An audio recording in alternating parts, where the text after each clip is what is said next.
수요 성경대학에 나오신 한 분 한 분 주님의 이름으로 축복합니다. 또한 영상으로 베트남 단기 선교 보고를 들으시고 또 기도해 주실 한 분 한 분을 주님의 이름으로 축복합니다.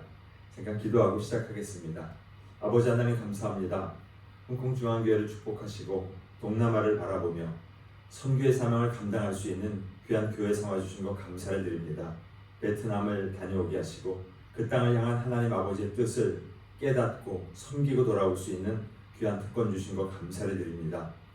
계속해서 기도하며 그 땅을 향한 주님의 뜻을 깨닫고 또 주님의 뜻을 이룰 수 있는 저희 교회가 될 수 있도록 인도하여 주옵소서.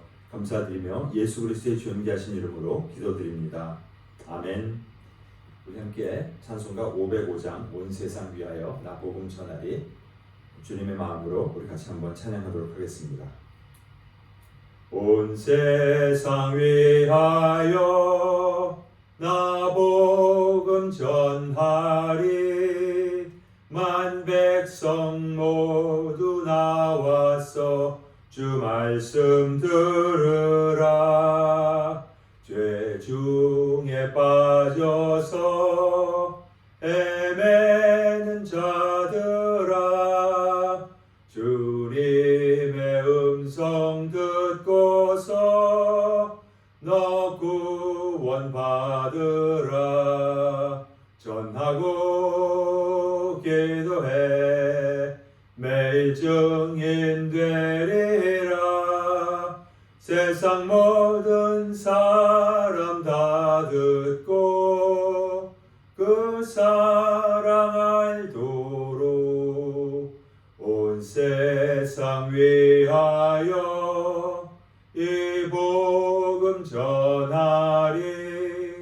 저 죄인 회개하고서 주 예수 믿으라.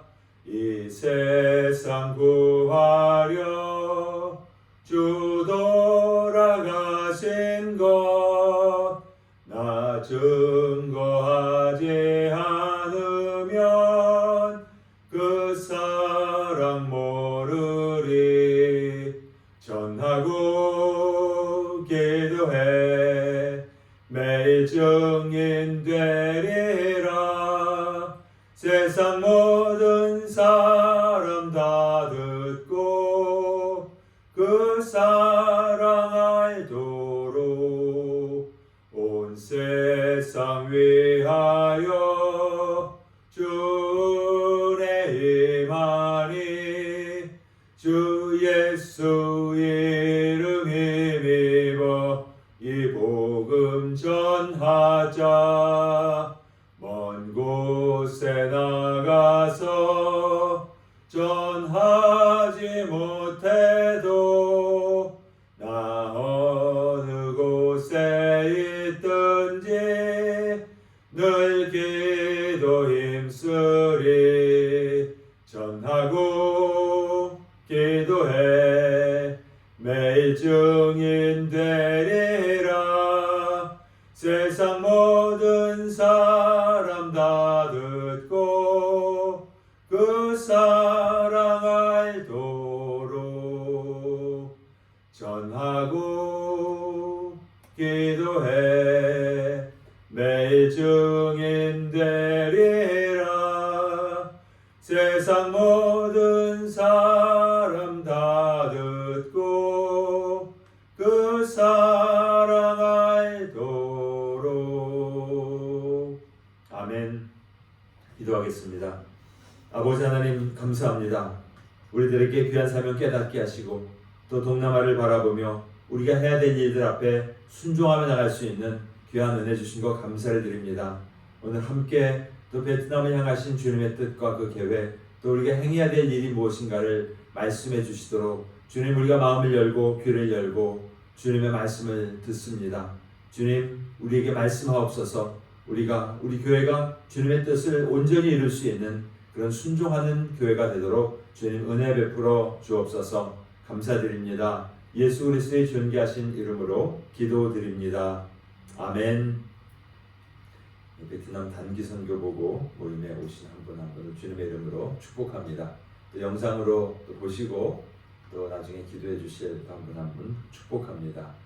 베트남을 떠나면서 생각했던 말씀, 사실 베트남을 처음 가보는 곳이었기 때문에 알지도 못하고 언어도 되지도 못하고 어떤 환경일까, 그 나라는 어떤 사람들이 어떤 생각을 하면서 살까 전혀 알지 못하는 그런 상황 속에서 일단 하나님께서 보내시는구나, 코로나도 이제 그쳤고 이제 여행을 할 수 있는 상황을 하나님께서 만들어 주셔서 갈 수 있으니까 가서 그곳에 가서 보고 우리가 행할 일이 무엇인가를 보고 이제 순종하리라, 이제 그런 마음으로 떠났습니다. 아브라함을 부르셔서 보내실 때 내가 네게 보여줄 땅으로 가라, 그 땅에 가면 내가 가르쳐 줄게 하시는 그런 주님의 음성에 부르심을 좀 받고 그 땅을 가서 일단 선교사님께서 말씀하시는 내용을 잘 듣고 일단 현지의 분들을 만나보고 이분들은 어떤 생각을 하고 있는지 가서 봐야 되겠다, 그런 마음으로 갔습니다.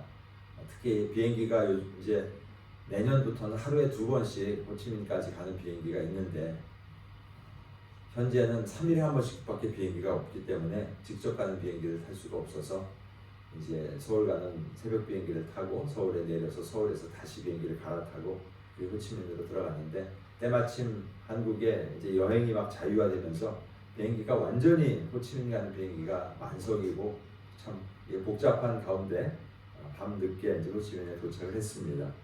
그래서 그곳에 가서 베트남 현지 3년차 현재 사역을 하고 계시는 최동혁 마경진 선교사님께서 통역하시는 맨 전도사님, 저는 맨 전도사님이라고 해서 남자 전도사님일 것이라고 당연히 생각을 했거든요. 근데 예상을 깨고 맨 전도사님이 우먼이셨습니다. 아이 셋을 키우시는 엄마셨는데 한국말을 상당히 잘 하시고 또 영적으로도 굉장히 많은 기대를 하고 계신 그런 분이셔서 통역을 하면서 함께 통역하는데 참 어려움이 없었습니다.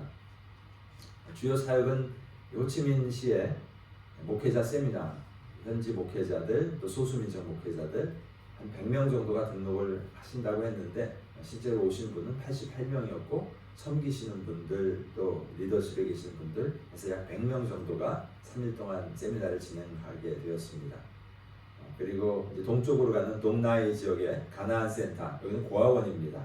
약 한 140명의 고아들, 나이로는 한 3살부터 시작해서 고등학교 졸업하는 나이까지 다양한 나이들의 아이들이 140명이 굉장히 조화 있게 굉장히 또 질서를 잘 지켜가면서 그곳에서 생활을 하고 있었습니다.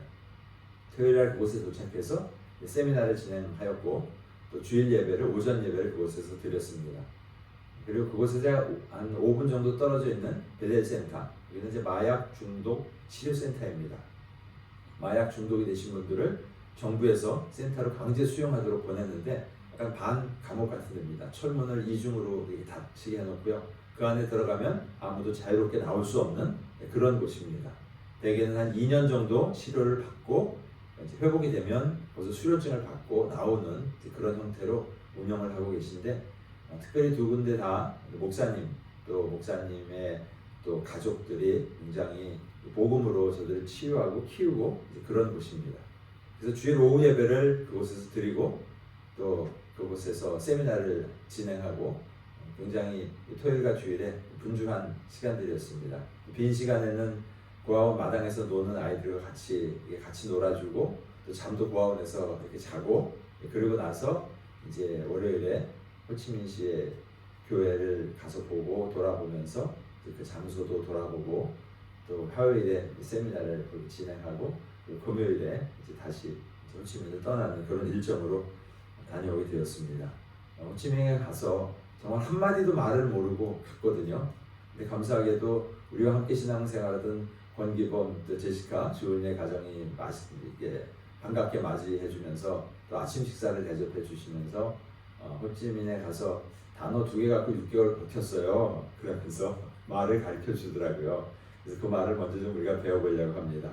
영어에다가요, 이렇게 위에 아래 뭐 이상한 꼬리가 많이 붙어 있는데요. 발음하기가 영어식 발음도 아니고 영국식 발음도 아니고 그냥 베트남의 특별한 발음이기 때문에 우리가 아는 발음으로 읽으면 좀 이상합니다. 이 지금 단어는 한번 따라해 보시죠. 신짜오, 신짜오, 신짜오. 억양이 이상하면 다른 단어가 돼버린답니다. 근데 외국인이 이야기하니까 그냥 그런가 보다 하고 이해를 해줘요. 신짜오. 그럼 신짜오는 그 의미가 안녕하세요. 처음 보시는 분들 또 다시 만나는 분들도 안녕하세요. 좀 친해지면 짜오 이렇게 이야기하고요. 목사님 안녕하세요는 짜오 무슈. 목사님은 중국말하고 비슷하고요. 또 베트남 언어 중에는 중국어에서 오는 말들이 사실은 많습니다. 한문이 영어 표현으로 바뀐 것들이 많은데요. 베트남 사람들은 이게 중국말에서 오는 건지를 모르고 이게 중국말 아니고 우리말이라고 하는데 발음이 똑같거든요. 그런 거 보면 중국의 영향을 안 받을 수가 없겠죠. 아무래도 베트남 위치적으로요. 그래서 목사님을 무슈 이렇게 이야기하더라고요. 중국말하고 많이 비슷합니다. 그래서 짜오 무슈 하고 인사를 하니까 그 목사님들이 되게 신기해하더라고요. 베트남을 처음 왔다는데 어떻게 인사를 제대로 하네 하고. 그래서 신짜오 꼭 외워두시기 바랍니다. 다음번에 베트남 가셔야 되니까 신짜오. 그 다음에 두 번째 단어가 까몬, 까몬, 까몬 하고 뒤가 이렇게 올라가더라고요. 이게 감사합니다. 역시 까몬 무슈 그러면 목사님 감사합니다. 이런 식으로 거의 신짜오와 까몬 두 단어를 가지고 일주일을 잘 버티고 별로 어려움 없이 잘 지내고 왔습니다. 영어가 잘 통하는 나라는 아니었습니다. 그러나 이제 호텔 카운터라든지 이런데 홍콩에서 하는 그 브로큰 영어보다는 더 짧은 단어들 연결을 해갖고 이게 의사소통을 할 수 있는 그런 상황이었고요. 먼저 베트남에 대한 좀 간략한 내용을 좀 말씀을 좀 드려보도록 하겠습니다. 베트남 혹시 다녀오신 분들도 계시겠지만요, 이 북부와 중부와 남부 이렇게 세 군데로 나눠져 있습니다. 인도 차이나 반도의 오른쪽 해안이죠. 홍콩에서 비행기를 타고 가면 호치민까지가 딱 2시간 정도 걸립니다. 그리고 다낭은 2시간이 채 걸리지 않고요. 아마 다낭은 다녀오신 분들이 좀 있으실 것 같아요. 이게 북쪽에 하노이가 수도고요. 그 다음에 남쪽에 제일 큰 도시가 호치민시고요. 근데 호치민은 사람 이름이기 때문에 도시 이름을 이야기할 때는 꼭 TP 호치민, 그 현지에서는 호치민시 이렇게 분명히 사람 이름인지 또 도시 이름인지를 구별해서 이야기하더라고요. 홍콩에서 호치민까지 내년에는 하루에 비행기가 2편씩 가니까 선교사님께서 내년에는 혼자 오지 마시고 여러분들이랑 꼭 같이 오세요 하면서 이야기하시더라고요. 이번 같이 비행 여정이 복잡하지 않고 바로 쉽게 갈 수 있는 그런 곳입니다. 우리가 이 정도 도시는 알죠. 하노이, 그다음에 호치민, 그리고 다낭 가보셨어요? 다낭을 되게 홍콩에 계신 분들이 가보셨는데 저는 아직 거기도 못 가봤습니다. 근데 좋다고 하더라고요. 볼만한 것들이 많고. 대략의 나라에 대한 설명을 보면 인구가 9,700만 명입니다. 9,700만 명이면 한국보다 많죠. 남북한 합친 것보다 많죠. 인구가 많습니다. 그리고 상당히 여기저기 나눠져서 살고 있는 편입니다. 북쪽과 남쪽에 중간에. 그래서 면적은 33만 평방제곱킬로미터인데요. 이 남한이 10만 제곱킬로미터, 북한이 12만 제곱킬로미터 정도 되거든요. 합치면 22만인데 남북한 합친 것보다 약 50%가 저 땅이 넓다 이렇게 보시면 되겠습니다. 그리고 해안선이 저 위에서부터 밑에까지가 홍콩에서 가다 보면 이제 해난도를 지나서 베트남 해안으로 바로 들어가게 되거든요. 그 해안선의 길이만 3,443m. 서울에서 부산까지의 거리가 420m죠. 그러면 그것의 한 8배 정도 해안선이 그렇게 긴 나라입니다. 그러니까 수산 자원이 아무래도 풍부할 수밖에 없겠죠. 그리고 살고 있는 그 족속들은 비엣족이라고 이야기하는데요. 비엣족. 그 현지인들은 낀족이라고 부르더라고요. 낀족이 약 86%. 대부분이 낀족입니다. 그리고 소수민족이라고 하면 크메르에서 넘어오신 분들, 왼쪽, 옛날 크메르 왕국, 참파 왕국, 그때부터 이제 연결돼 있어서 왔던 사람들, 또 중국 국경이기 때문에 중국에서 내려온 한족들, 이런 분들 해갖고 소수민족 14%.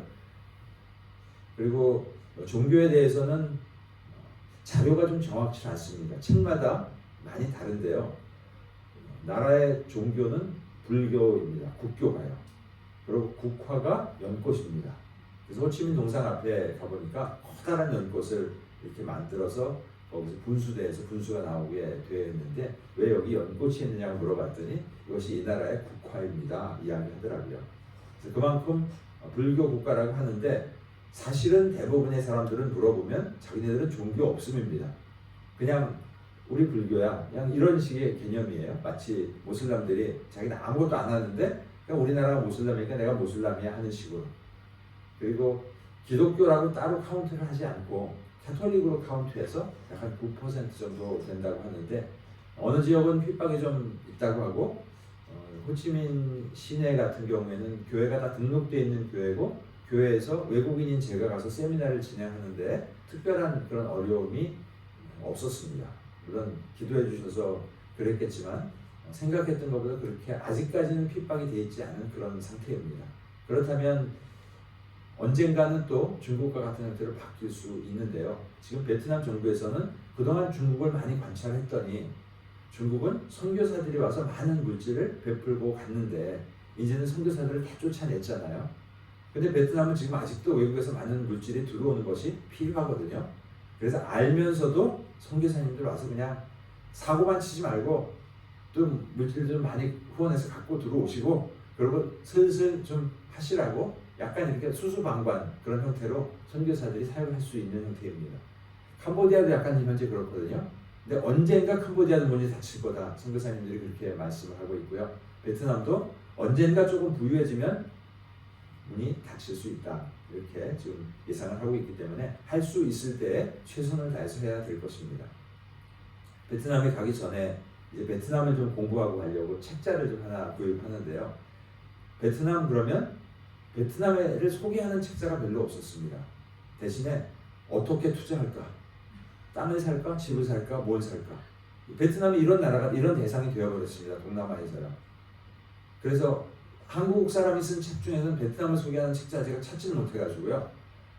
외국인이 쓴 베트남 소개를 한국말로 번역해 놓은 책이 한 권 있어서 그 책을 좀 대충 읽고 베트남에 대한 역사 이런 걸 좀 공부하고 현지에 내렸는데 젊은 분들, 특별히 통역하시는 그 전도사님은 그런 이야기를 전혀 모르시더라고요.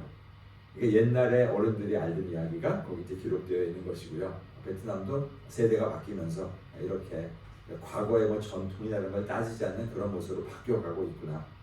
그리고 지금 아직 열려 있을 때 최선을 다해서 복음을 전해야 되겠구나 하는 그런 생각을 하고 왔습니다. 베트남은 한국에 가서 전쟁을 했던 나라잖아요. 그래서 혹시 한국에 대한 좀 나쁜 감정, 또 미국에 대한 좀 어떤 피해의식 이런 거 있지 않을까라는 거 좀 현지에 들어가서 이제 봤는데요. 특별히 미국 시민권자는 비자를 받아가야 됩니다. 그냥 무비자 입국이 되지 않기 때문에 인터넷으로 비자를 받아서 종이를 가져가면 뭐 입국 신고서도 없습니다. 세관 신고서도 없습니다. 그냥 그거하고 여권만 주면 그냥 도장 찍어주고 한 달간 이렇게 체류할 수 있는 입국이 생각보다 상당히 쉬운데요. 미국, 한국이 사실 같이 베트공을 겨냥하면서 전쟁을 했던 나라인데도 불구하고 한국에 대해서도 굉장히 호감을 갖고 있고요. 한국어를 열심히 배우려고 하고 있고요. 왜냐하면 한국어를 배워야 한국인 회사에 취업할 수가 있고 한국인 식당에도 들어가고 혹시라도 잘 되면 한국에 가서 취업을 하면 그들은 완전히 이제 킹덤 드림을 이루는 그들의 꿈을 이루는 그런 삶이 된다고 생각하고 있고요. 실제로 한국의 무슨 자이 아파트, GS25 한국의 기업들이 많이 들어가 있는 것을 그것을 볼 수 있었습니다. 미국과 한국에 대해서 그렇게 악한 감정, 나쁜 감정이 없는 이유가 뭘까?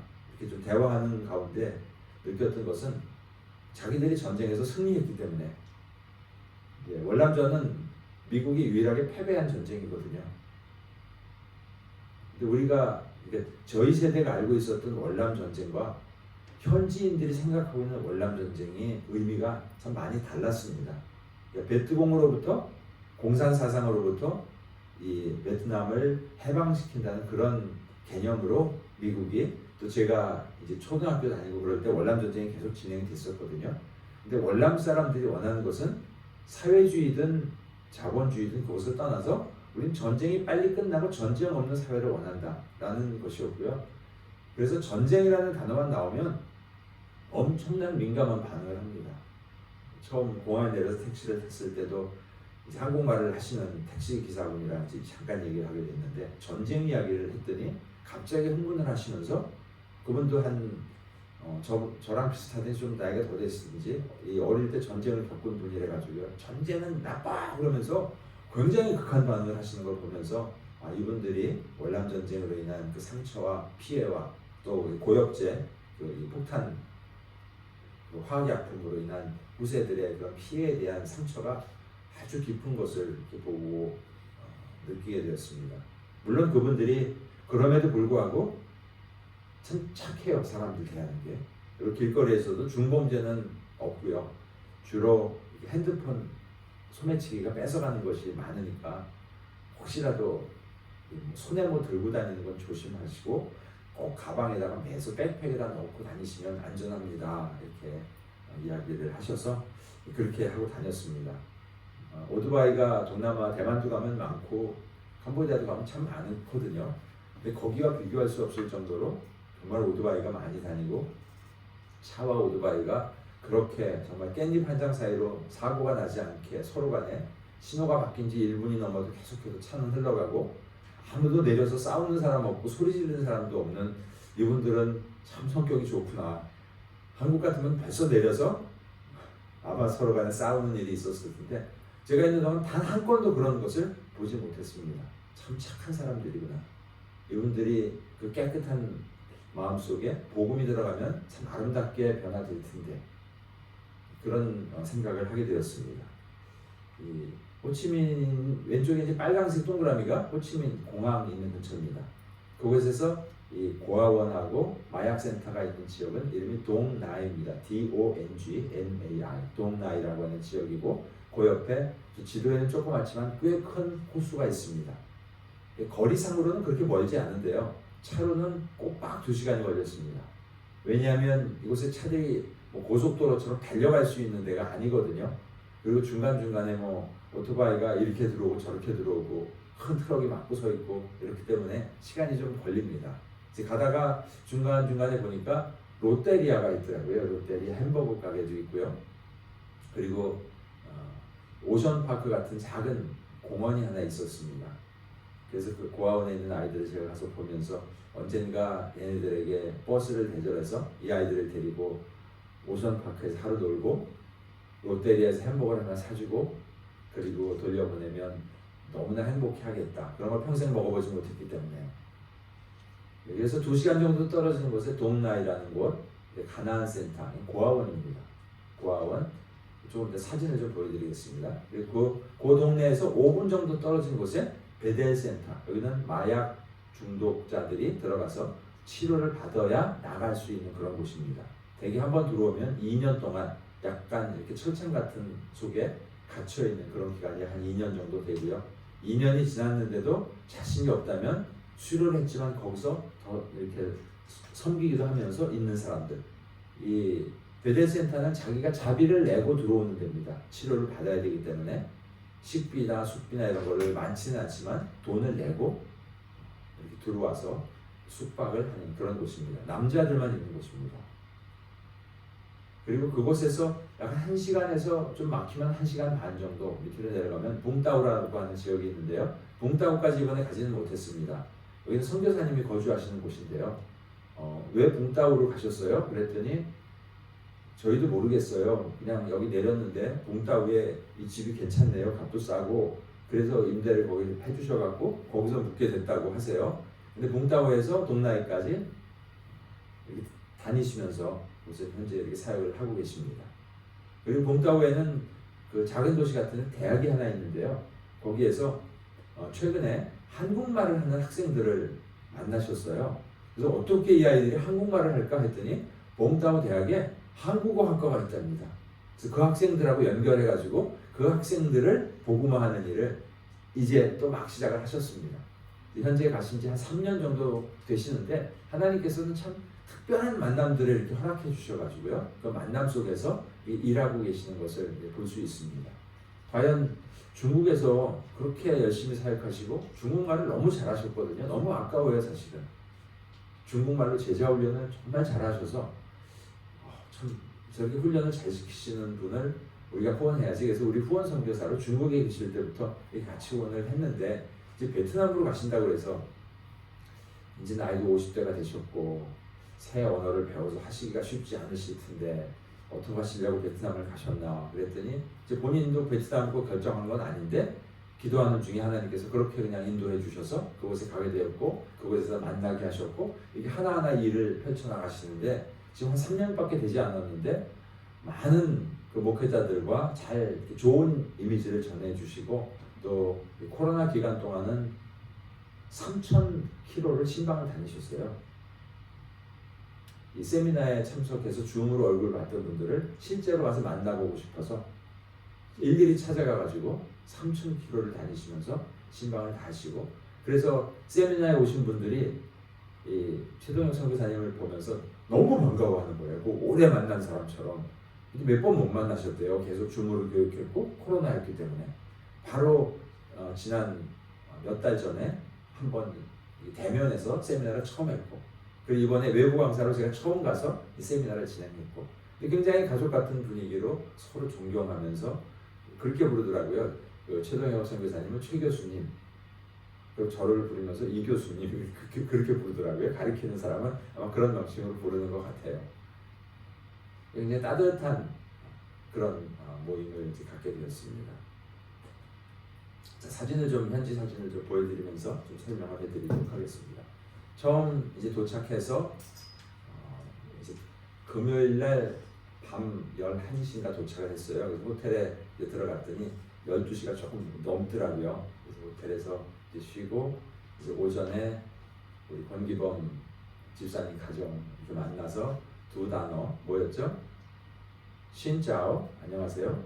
까몬 감사합니다. 그 두 단어를 배우고 그 두 단어로 일주일을 살고 왔는데요.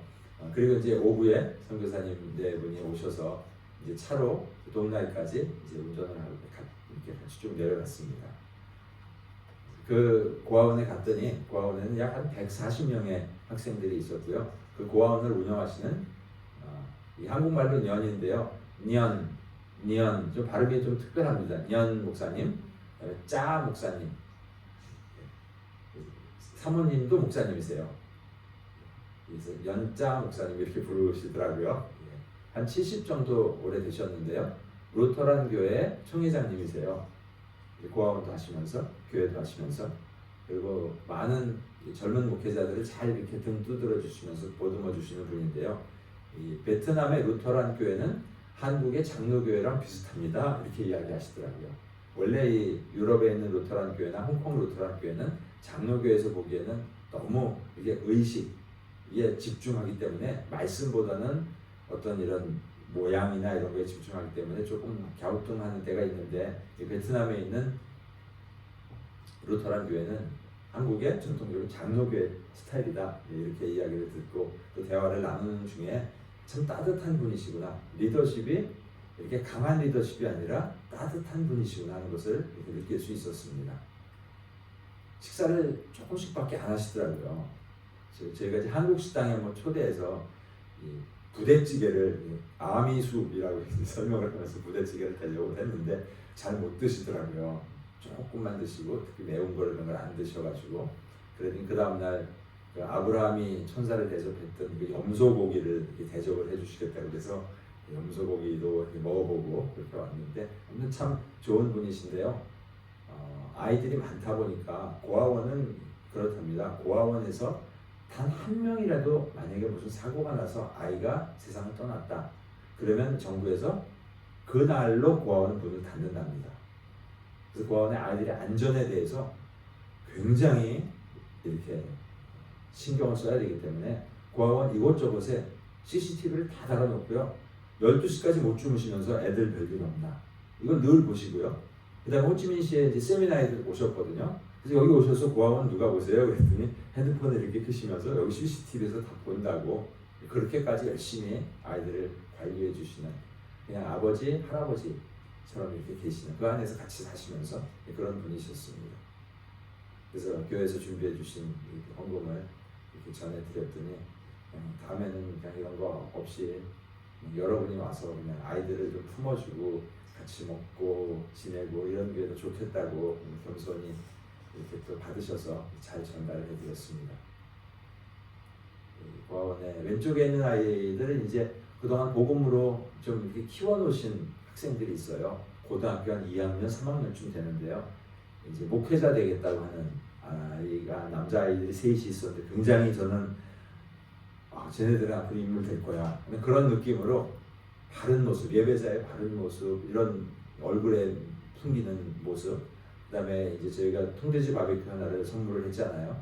그거를 그 더운데 바베큐를 직접 땀을 흘려가면서 고기를 다 자르고 야채를 같이 꼬치에 끼고 숯불을 켜서 일일이 다 구워가지고 동생들한테 다 먹이면서, 그래서 너희들이 참 고생이 많다 그랬더니 평생 처음 먹어보는 거기 때문에 자기들이 너무 행복하다고, 이게 고생이 아니라 너무 감사하다고, 그런 모습으로 섬기는데 굉장히 마음에 감동이 오더라고요. 그리고 그 가운데 있는 아이가 유난히 저한테 그냥 착 달라붙어가지고 나이에 비해서 참 어립니다. 엄마 아빠가 없어서 거기에 있는 선생님이 저 아이를 입양을 해서 이렇게 키우고 있는데요. 이제 남자 어른이랑 별로 놀아본 적이 없는 것 같아요. 고아원에 있는 대부분의 아이들이. 선생님들이 다 여선생님들이시거든요. 근데 제가 왔는데 제 옆에 딱 붙어서 뭐 이거 해달라 저거 해달라 하면서 저렇게 좀 자기를 좀 위로 높이 올려 던져보래요. 저거 사실 몇 번 하면 힘들거든요. 저녁 때 이렇게 온몸이 좀 약간 힘든데 참 그래도 행복했습니다. 그런데 저 아이가, 다른 남자아이가 제 옆에 오면 못 오게, 이 아저씨는 내가 맡았으니까 너희들은 여기 오지 마, 이 아저씨는 내 거야 라는 그런 개념이고요. 옆에서 이제 저 아이들이 쳐다보면서 저한테 매달리려고 하는데 빨간 옷 입은 아이가 이제 막는 거예요. 그만큼 아빠의 사랑을 많이 그리워하고 있더라고요. 그래서 가나안 센터에 다음번에는 우리 형제님들이 좀 같이 가서 아이들 좀 안아주고, 또 오션파크에 같이 가서 놀고 햄버거도 좀 사주고, 그렇게 큰 돈 안 들더라고요. 베트남이 물가가 여기에 비해서 많이 좀 차이가 납니다. 그래서 내년 여름에는 좀 같이 가서 저 고아원을 좀 섬기고 오면 좋겠다는 그런 생각을 하게 되었습니다. 교회에서 이제 통돼지 바베큐 한 마리 50만 원을, 한국 돈으로 50만 원을 송금을 해드렸는데요. 그 돼지고기 한 마리를 가지고 140명이 먹는다고 그래요. 그래서 한 마리 갖고 될까요? 두 마리 할까요? 그랬더니 한 마리면 충분하다고. 그래서 140명의 아이들이 저렇게 자리에 앉는데요. 한꺼번에 앉아요, 140명의 아이들이. 그런데 자기 자리가 다 정해져 있어요. 나이별로요. 나이별로, 반별로, 조별로 다 되어 있고요. 밥을 먹고 나면 남은 건 어디다 어떻게 버리고, 그릇은 누가 닦고, 자기네들끼리 다 해요, 저거를요. 그리고 요리할 때는 선생님들이 몇 분이 좀 도와주시고, 형 누나들, 고등학생들 형 누나들이 같이 돕고, 그렇지 않으면 저기에 뭐 직원이 와서 월급 받고 일하는 건 사실 불가능하잖아요. 근데 140명이 놀다가 마이크로 방송을 하더라고요. 모여서 밥 먹자고. 그러니까 쫙 줄을 서는데요. 제일 조그만 애가 제일 앞에 서더라고요. 형들은 뒤에 서고. 어떻게 훈련을 그렇게 시켰는지 너무 훈련이 잘 돼서 쫙 줄을 서면서, 물론 가끔 이제 이게 한 번씩 밀어갖고 울기도 하고 그런 일이 생겨요. 아이들이 있기 때문에. 근데 그렇게 자리에 앉아가지고 질서 있게 바베큐 하는 거를 먹어보면서 바베큐를 처음 먹어봤대요, 태어나서. 그리고는 중간에 콜라를 얼음에다가, 많은 통에다가 콜라를 다 붓고 얼음하고 해서 이렇게 하나씩 따라주는데, 콜라를 처음 먹어보는 거예요, 아이들이요. 그 콜라를 먹느라고 줄을 서가지고 한 번 먹고 또 뒤에 가서 또 한 번 먹어보고 싶고, 아이들이 그렇게 열심히 먹고 행복해하는 그런 모습을 볼 수 있었습니다. 그렇게 작은 음식에 그렇게 감사하면서 그렇게 행복해하는 모습. 그래서 바베큐를 종종 해야 되겠다. 처음에 제가 얘기를 듣기로는 워낙 많이 먹지를 못하고 그러기 때문에 나이에 비해서 키가 많이 적다고요, 고아원에 있는 아이들이. 그래서 영양이 조금 부족한 그런 상태. 이렇게 아이들 들고 앉아서 던지는데 이렇게 무거워서 못 들만한 아이들은 사실 없어요. 다들 이렇게 좀 날씬하고 좀 영양이 좀 부족한 그런 상태였습니다. 이렇게 좀 사진은 항상 그럴듯해 보이죠. 현지에 가서 보면 좀 어둡기도 하고요. 이렇게 비가 오면 그 지붕이 완전히 우당탕탕 꽝탕하는, 왜냐하면은 그냥 양철 지붕이거든요. 비가 한번 내리든지 우박이 한번 내리면 속에서 하는 대화는 하나도 들을 수 없을 정도로 그런 곳입니다. 근데 제가 가 있을 때 때마침 그 호주에 있는 한 기업에서요, 이 고아원에 전기요금이 많이 나갈 텐데 솔라 판넬을 우리가 설치해 주겠다. 그래서 솔라 판넬을 설치하고 있었고, 제가 떠나는 날 마침 그게 다 완공이 되었다고. 그리고 또 한국에 계신 어디 교장 선생님이 뭘 하나 이렇게 건물을 지어 주신다고 하시고, 이렇게 뭘 해달라고 요청한 적이 한 번도 없는데 기도하다 보면 그냥 이렇게 와서 도와주시고 이렇게 와서 도와주시고 건물도 증축해 주시고, 참 하나님께서 이렇게 하고 계신다고 그런 간증을 듣게 되었습니다. 그 이제 고아원에 있는 아이들과 또 베델 센터에 있는 아이들 중에서 중학교 3학년, 고등학교 1학년, 2학년, 3학년 이 아이들에게 집중적으로 성경 공부를 시켜오고 있었습니다. 그 교회에서 이제 연자 목사님도 하셨고 최동영 선교사님이 가셔서 또 다시 이걸 집중적으로 시작을 하셨고, 그래서 with Mission Bible Teaching School, 그래서 이 WBTS를 한 1기생과 2기생들 이렇게 모습을 보면요, 이미 멋진 크리스천 리더 같아요. 나이에 비해서. 우리가 컴패션 여행을 갔을 때 리더십 퍼스펙티브, 그래서 고등학교를 졸업하고 대학에 갔는데 그들을 더 후원하면서 그들이 나중에 소셜 리더로 클 수 있도록 후원하는 프로그램이 있거든요. 대학 이후. 그때 그 학생들 2명을 우리가 교회에 초대해서 뭐 간증을 들었잖아요.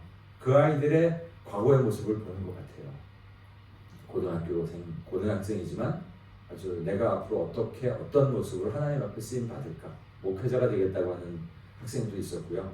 그래서 저 학생들을 좀 연결해서 우리가 후원을 하고 훗날 베트남의 크리스천 리더십으로 커나갈 수 있도록 그렇게 축복하면 좋겠다, 그렇게 생각을 하고, 내년 6월에 저들에게 WBTS 리더십 퍼스펙티브 세미나를 제가 가서 좀 진행해 주기로 했습니다. 그리고 이제 그 중에 학생들 중에는 아직은 오토바이를 타지 못하고 자전거를 타고 이제 학교를 다니고 하는데, 이곳에서 이제 학교는 보내야 되거든요. 정부에서 운영하는 학교를요.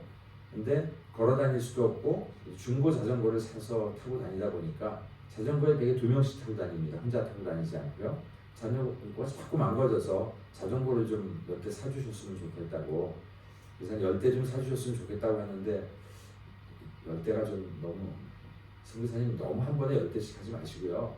잘하는 장학생식으로 해서 한 번에 5대씩, 또 다음 학기에 5대 이런 식으로 지속적으로 하는 게 더 좋지 않겠습니까? 한 번에 다 하지 말고. 네, 그래서 마침 자전거를 사러 갔는데 이게 그 중에 제일 가벼운 자전거거든요. 왜냐하면 여학생들이 타는 거기 때문에. 근데 딱 5대밖에 없었대요.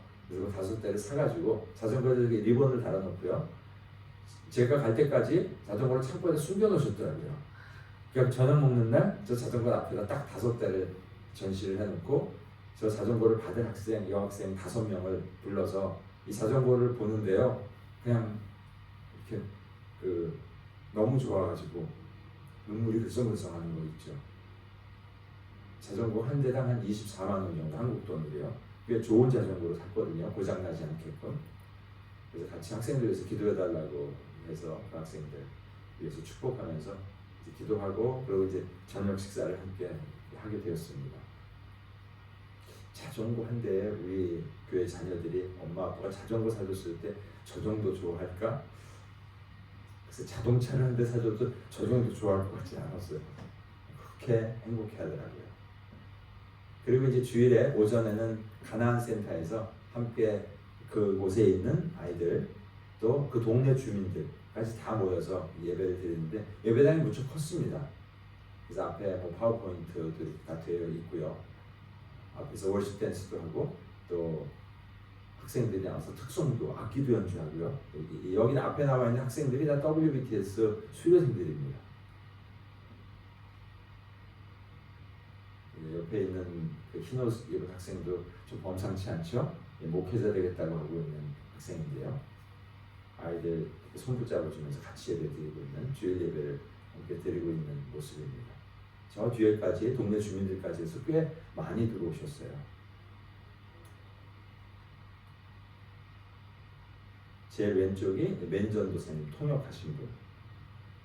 그 다음에 그 옆에 계신 분이 반주하시고 찬양하시는데 목사님 따님이요. 그리고 연 목사님 그 옆에가 짜 목사님 그렇게 부부십니다. 그 옆에가 저고 그 오른쪽에 최동혁 선교사님, 마경진 선교사님.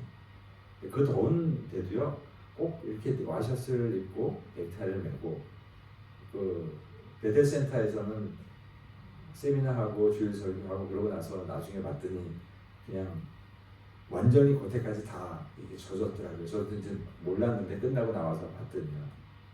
그래도 넥타이를 이렇게 메고 하시더라고요. 예배드리는 모습, 맨전도사님, 그 옆에가 이제 마경진 선교사님, 그 뒤에 아이들. 그래서 떠나기 전에 다시 한번 아이들 다 모아주시면서 아이들에게 당부하고 싶은 이야기 있으면 당부해달라고, 몇몇 아이들이 좀 기도가 필요하다고 해서 앞으로 나오라고 해서 기도해주고, 그리고 이제 출발을 여기 고아원에 있는 아이들이 이제 예배 마치고 같이 사진 찍으려고 모이는 장면입니다. 많아요, 아이들이 정말. 차로 떠나야겠는데 저 이렇게 쳐다보면서 악수하면서 저는 이때는 이미 지쳐가지고 차에서 내리지를 못하고 이렇게 있는 상태였어요. 날씨도 덥고 왜 빨리 안 가시나. 그런데 아이들은 그냥 어떻게 해서 좀 손 한 번 더 붙잡아 보려고 이렇게 매달려 있는 그런 모습이요. 지금도 보면 아이들이 눈에 선합니다. 여기 이제 베델센터입니다. 한 5분 정도 떨어진 숲속에 있어요. 베델센터는 원래 하노이에서 시작한 마약 중독 치료센터, 정부에 등록되어 있는 센터인데요. 하노이의 1번 센터부터 시작해서 번호를 계속 매겨 나가는데 이 베델센터의 번호가 6번, 20번, 21번 이 안에 3개의 센터가 있습니다. 그리고 베트남에서는 굉장히 잘 운영하는 센터로 이렇게 현재 인정이 되어 있습니다. 그래서 이곳에 가서 세미나를 진행할 때는 밑에 가나안 센터에 있는 여학생들이 함께 올라와서 같이 말씀을 듣습니다. 그리고 보통 때는 이 마약 중독자 남자들만 들어가는 공간입니다. 그래서 이제 1차 철문을 통과해서 들어가는 관문이고요. 여기서 이제 2차 철문을 통과해서 들어가는 관문은 또 이제 외부 사람들은 안 들어가게끔 그렇게 되어 있습니다.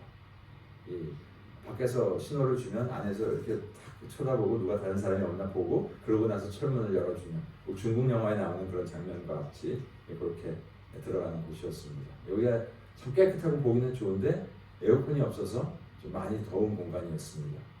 그리고 벽에 액자가 많이 붙어 있잖아요. 그게 수료증이에요. 그동안 수료하신 분, 마약 중독에서 치료되고 수료하신 분, 몇 년, 몇 월, 며칠 아무개가 이 치료 프로그램에서 성공적으로 잘 마쳤다. 액자가 쫙 붙어 있습니다. 굉장히 저들은 그래서 자랑스럽게 생각하고 치료받았음에도 불구하고 당장 집으로 안 가고 이곳에서 봉사하면서 섬기시는 분들, 또 복음을 받아들이고 전도사로 섬기시는 분들, 그런 분들이 여기 계십니다. 옆에서 맨전도사님 계속해서 통역해 주시고 세미나를 진행하고 뒤에는 질문과 답하는 시간을 했는데 생각보다 반응이 좋았습니다. 묻고 싶고 알고 싶고 어른들한테 묻고 싶었는데 묻지 못했던 내용들, 이제 그런 내용들을 좀 얘기해 줄 수 있었고요. 믿지 않는 가족의 전도라든지 이런 부분들, 우리랑 굉장히 비슷한 고민들을 하고 있더라고요. 그래서 이렇게 세미나를 그래서 진행을 했고요. 끝나고 나서 사진 찍는 문화더라고요, 다. 그리고 이제 베델센터에서 다시 주일날 오후에 가서 예배를 드리는 장면입니다. 보이세요? 저 문 바깥에까지 그냥 다 모여가지고 저 앞에 넥타이 메고 있는 사람이 저거든요. 저는 잘 안 보이시죠? 이렇게까지 많은 사람이 모인지 몰랐어요. 많은 분들이 오후 예배 이 베델센터에 수용되어 있는 분들입니다. 센터 6번, 20번, 21번 세 개의 센터에 계신 분들과 함께 예배를 드리고 또 후원금을 좀 전달해드리고 그러고 왔습니다. 얼굴이 참 착하죠. WBT 그 수료생 중에 한 명인데요. 20대 중반인데 지금은 저렇게 막 멋있게 웃고 있지만 옛날에 오른손에 있는 문신 한번 보세요. 거기 있는 대부분의 사람들이 다 저래요. 설교를 끝나고 났더니 이렇게 생기신 분이 저를 딱 갑자기 붙잡는데 내가 뭐 잘못했나? 꽤 좀 힘이 세시더라고요. 왜 그러냐 그랬더니 자기가 사진 한 장 찍어달라고. 이런 분들이 많으세요. 그래서 제가 별로 안 더웠나 봐요, 그곳에서. 얼굴이 참 착하세요. 변화가 돼가지고요. 그래서 섬기시는 분들이랑 선교사님과 같이 한번 사진을 찍었고요. 제 오른쪽에 계신 분도 41살인가 되셨는데 할아버지가 되셨대요. 손주가 있다고. 그러면서 이제 옛날에 좀 화려했었고 힘들었었고 그런 얘기를 잠깐 또 하시더라고요.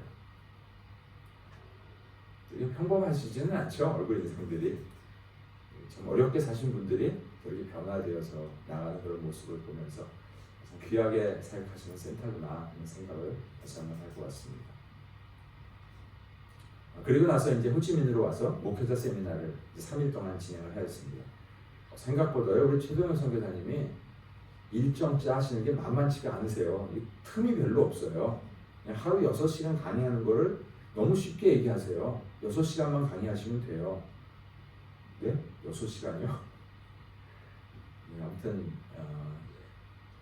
특별히 남부를 중심으로 해갖고 88명의 목회자들이 이렇게 오셨는데 그 중에는 대부분이 이제 위에 쪽, 낀 쪽이셨고요. 소수민족들이 좀 계셨습니다. 약간 얼굴이 약간 검고 좀 약간 통통하시고 하신 분들이 되게 소수민족들이신데 제가 생각했던 것보다는 목회자들의 이 교육이 많지 않았던 것 같아요. 그래서 베트남에 있는 목회자들을 양육하는 일이 참 시급하구나. 저들이 제대로 양육돼야 교회에서 제대로 선교, 또 설교 이런 걸 할 수 있거든요. 구약의 파노라마를 창세기부터 시작해서 말라기까지 쭉 스토리를 연결을 해서 말씀을 드렸더니 나중에 끝나고 이제 한 분 한 분 나서 간증하는 시간을 가졌거든요. 간증을 하시면서 하시는 말씀이 여태까지 제가 목회자지만 구약을 잘 몰라서 구약 성경을 한 번도 설교를 못했습니다. 근데 이제는 큰 그림을 알게 되어서 이제는 구약 성경 설교할 수 있게 되었습니다. 너무 감사합니다. 다음에 신약도 와서 꼭 해주세요. 그래서 어쩔 수 없이 내년 4월에는 신약의 파노라마를 이쪽에서 또 며칠간 강의하기로 또 그렇게 약속을 하였습니다. 그곳에 계신 리더십입니다. 목회자 세미나 각 지역별로 책임을 맡고 계신 분들. 제 왼쪽에 마경진 선교사님, 그 다음에 그 뒤에 최도현 선교사님. 그 뒤에 계신 분이 아주 열심히 섬기시는, 총무로 섬기시는 분. 그 다음 뒤에 이렇게 약간 연세가 들으신 두 분이 소수민족 지도자를 섬기시는 분들. 그 다음에 저 뒤에 에어컨 옆에 서울 계시는 그분이 굉장히 특별한 분이셨는데요. 베트남 옛날 영화배우 출신이세요. 목회자가 되셨는데 세미나 진행하는 동안 제 사진을 열심히 찍으셔가지고 팜플렛 같은 거 하나 딱 만들어서 주셨어요. 한국의 최 교수와 이 교수가 와서 베트남 목회자들을 이렇게 교육을 시켜줬다. 구글 번역기로 번역까지 하셔가지고요. 베트남말, 한국말로 사진하고 딱 해가지고 포트폴리오처럼 만들어서 제본은 딱 해서 주시는데 아주 너무나 제 스타일이시더라고요. 그리고 제 오른쪽에 이제 연 목사님, 짜 목사님 두 분 계시고 그 뒤에 바로 계시는 분이 부총회장이신 분이시고요. 되게 나이가 많아 보이시는데 좀 베트남 분들이 원래 나이보다 좀 나이가 더 들어 보이시는 그런 스타일이더라고요. 그래서 며칠 같이 지냈는데요. 굉장히 이렇게 바로 대화는 안 되지만 비슷한 고민들을 많이 하고 있고 또 목회자로서 서로 좀 도움을 줄 수 있는 그런 리더십이었습니다. 다녀오면서 여러 가지 생각을 하고 이제 결론을 좀 말씀을 드리면 목회자 연장 교육이 참 필요한 나라구나. 그동안 이제 중국을 다니면서 중국의 그 교회 학교 지도자들을 세우고 하는 그런 일들을 해왔고 또 굉장히 열정적으로 그들도 잘 배웠고 지금은 외부에서 들어갈 수가 없어서 그들 스스로 교육하면서 이렇게 지내고 있습니다.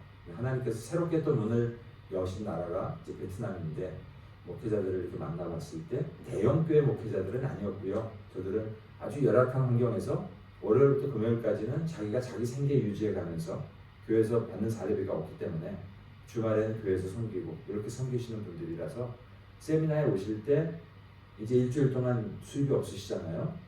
거기다가 오토바이를 타고 누구는 10시간, 20시간을 오토바이를 타고 오셔야 되는데 베트남도 기름값이 상당히 많이 들거든요. 그래서 오시는 분들에게 이제 기름값을 봉투에다가 이름 다 써가지고요. 하나씩 이렇게 다 전달해드리고 그렇게 왔습니다. 소수민족, 소형교회, 열악한 환경에서 목회하시는 분들이 굉장히 많이 위로를 받으세요. 시내에 있는 교회를 빌려서 세미나를 했는데 3일 동안 거기서 교회에서 자면서 세미나실을 빌려서 쓴 비용이 한국 돈으로 한 100만 원 정도요. 참 정말 저렴한 거죠. 거의 90명이 먹고 자면서 음식은 물론 외부에서 주문했고 세미나까지 하는데 그 정도 비용에 그래서 저들의 연장 교육이 계속적으로 필요하겠구나 그런 것을 다시 한번 보고 왔고요. 그다음 고아원 아이들을 좀 단기 선교팀들이 가서 뭘 가르치고 하는 것은 선교사님은 얼마든지 하시니까 아이들 그냥 품어주고 같이 놀아주고 먹을 거 좀 사주고 오고. 베트남 휴가 가시는 분들은 다낭 가셨을 때 그냥 하루 정도만 시간 내셔서 가셔서 그냥 하루만 섬기고 와주셔도 참 좋겠다 싶어요.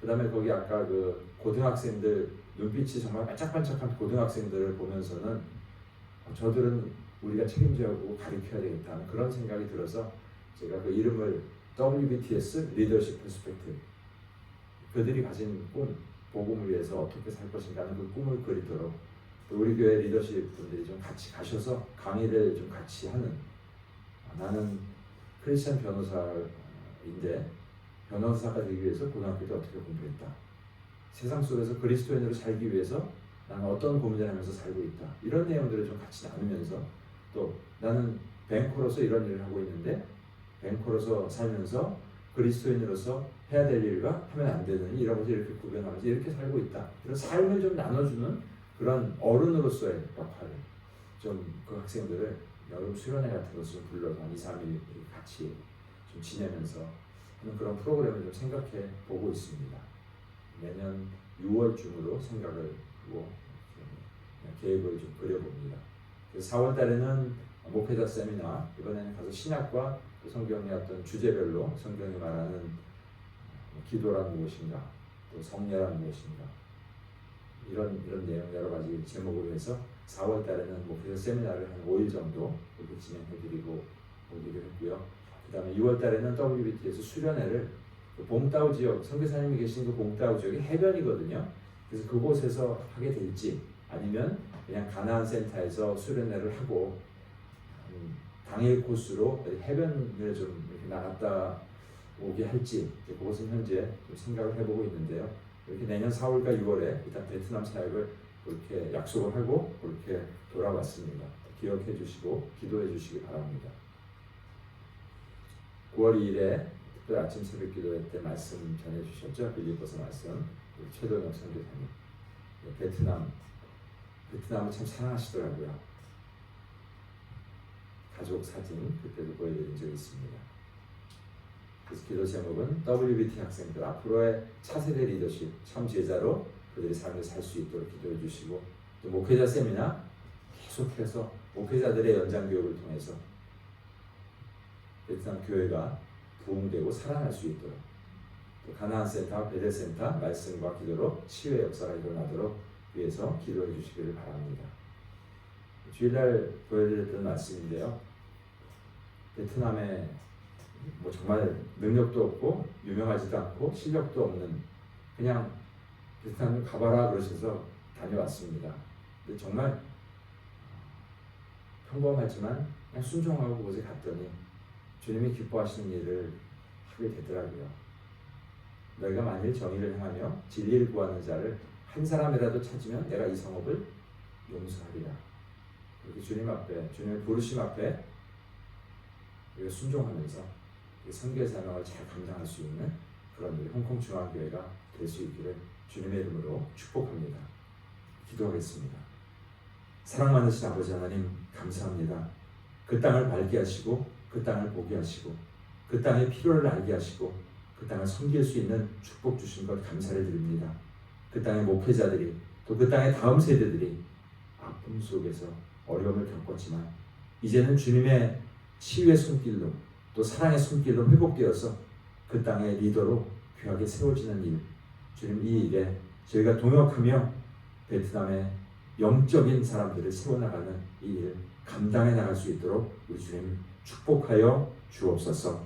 선교부에서 또 여선교회에서 또 기도하며 또 후원을 해주신 많은 분들이 계십니다. 주님 그 사랑의 손길 기억해 주시고 주님의 아름다운 열매 주님께서 받으시고 또 그 손길들마다 주님 축복하여 주시옵소서. 감사드립니다. 예수 그리스도의 존귀하신 이름으로 기도드립니다. 아멘. 우리 주님 가르쳐 주신 기도로 선교보고를 마치도록 하겠습니다. 하늘에 계신 우리 아버지, 아버지의 이름을 거룩하게 하시며 아버지의 나라가 오게 하시며 아버지의 뜻이 하늘에서와 같이 땅에서도 이루어지게 하소서. 오늘 우리에게 일용할 양식을 주시고 우리가 우리에게 잘못한 사람을 용서하여 준 것 같이 우리 죄를 용서하여 주시고 우리를 시험에 빠지지 않게 하시고 악에서 구하소서. 나라와 권능과 영광이 영원히 아버지의 것입니다. 아멘.